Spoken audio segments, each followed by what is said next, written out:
I got a good question today from a friend of mine who, she herself has got a friend. Okay, so this is a friend of a friend who has got a certain cancer at a certain stage and has completely changed their diet and they're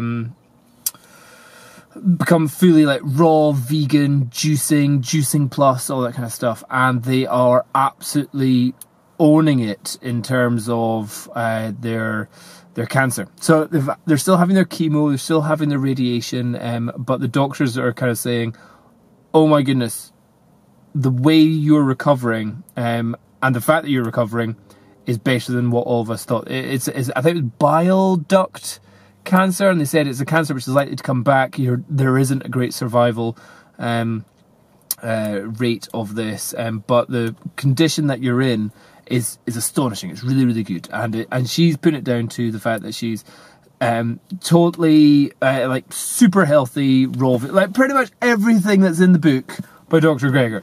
If you have read of this, just this book. If you want to know what to eat to cure whatever illnesses you've got, this is the book, and it's backed up by loads of references and notes and bibliography, or whatever you want to call it. It's an awesome book to back up with evidence. And good if you even get your highlighter out and start highlighting stuff about poultry and salmonella and fecal bacteria in meat, blah, blah, blah, all that kind of stuff. Great. Anyway, and the point... Okay, here, I'm getting to the point of this video.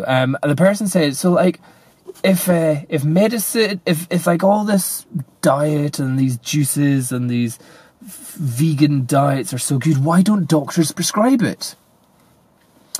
Okay, now I've got to the point. I've got to the point that I was trying to make at the start here. So the question is, why don't doctors prescribe a vegan, plant-based diet? What's stopping them from doing it?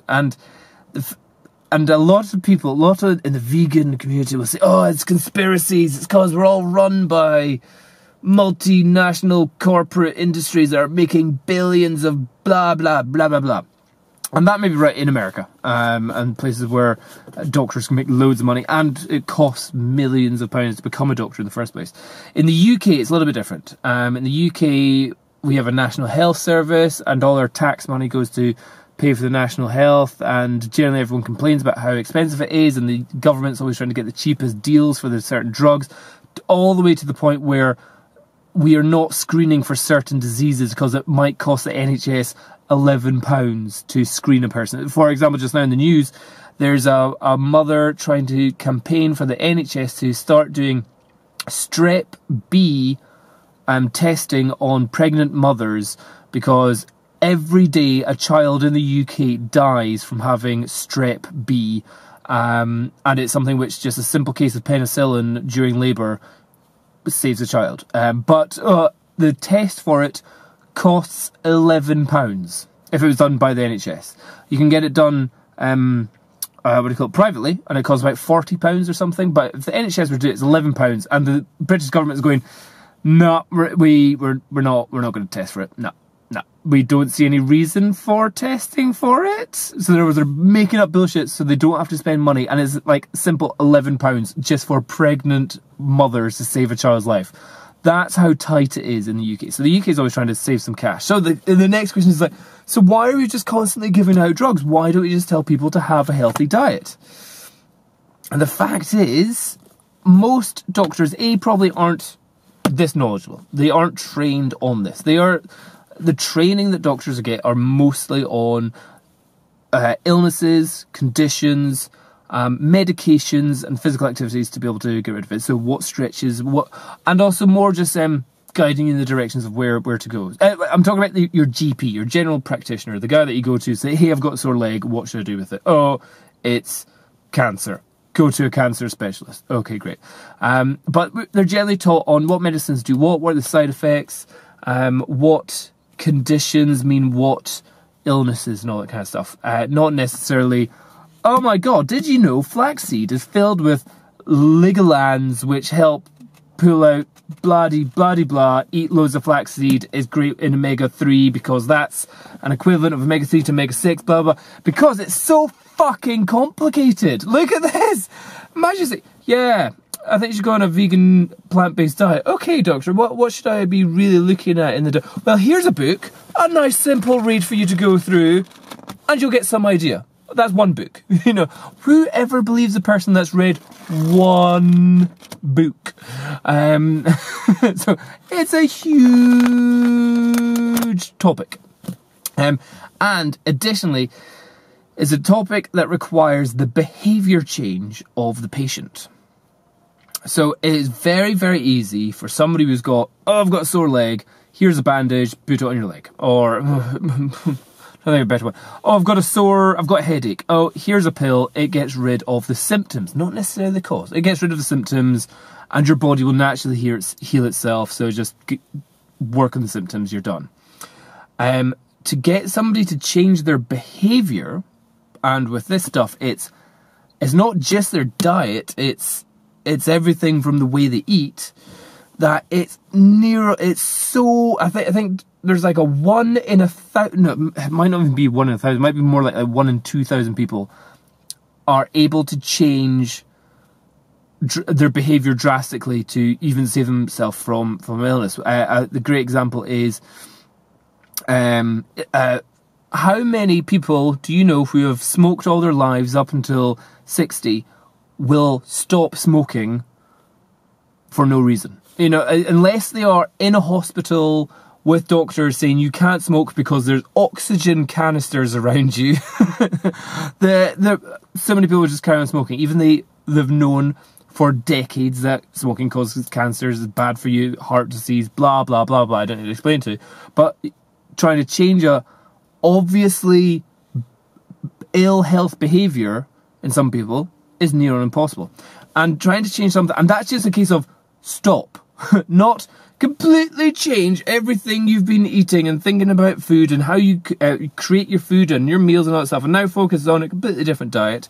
Some vegans will want to kind of say, oh, it's not a completely different diet, it's just blah, blah, blah. But no, generally for the majority of people who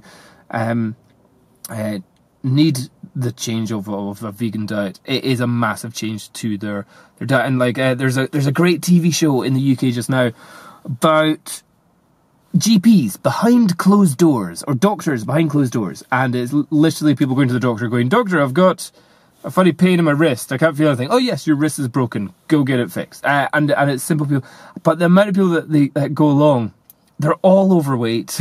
I shouldn't say that, but a lot of them are overweight. And they're all like, I've got a pain where, in there. Like, okay, is it wind? Oh yeah. Generally, GPs are dealing with a majority of idiots. Idiots who couldn't tell you the difference between a carbohydrate and a dinosaur. Is that a carbohydrate or is it a dinosaur? What's a carbohydrate? So, to blankly is probably not the right, but to falsely think that just recommending a vegan diet to a patient will somehow A, make them completely change their behaviour, C, make them take up any form of interest in their diet and what they eat, and C, actually cure them, it's just such a minuscule, it's almost dangerous to promote a vegan diet to somebody if you're going to neglect modern medicine. So I'm 100% diet and what we eat and how we eat it and how we prepare it for us eating it. And like, oh, did you know if you put mushrooms in the sun for 20 minutes before you eat them, you consume 30% more vitamin D. You know, that's the kind of information you're getting from this book. It said like, oh, I don't think I get enough vitamin D. Eat mushrooms, they're cool. They're good for you. Stick them in the sun for 10 minutes, even if they're already chopped open and all that kind of stuff. 10 minutes, you get more vitamin D. Now you don't need to take supplement. You know, all that kind of stuff is amazing. There's so much information out there. But if you think as let's say you're a vegan, you're promoting vegans, you're a pro-vegan, and you're like, oh, you don't need to go to get medicine. If you just go on a fully vegan diet, you can cure yourself. I would say there is potential anecdotal evidence that yes, some people are totally curing themselves and healing themselves of a variety of illnesses and diseases maybe not so much viruses, but certainly some diseases. And a lot of the times in medical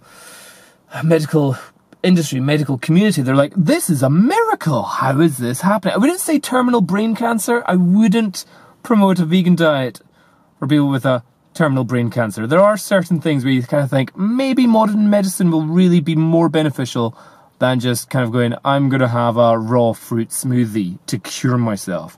And also at the same time, you can use them in combination. So certainly antibiotics taken with certain fruits and vegetables and minerals can work synergistically. Use that word. I like that word, synergistically. Is it a word? Synergy. Synergy is a word. Synergistically could be a word.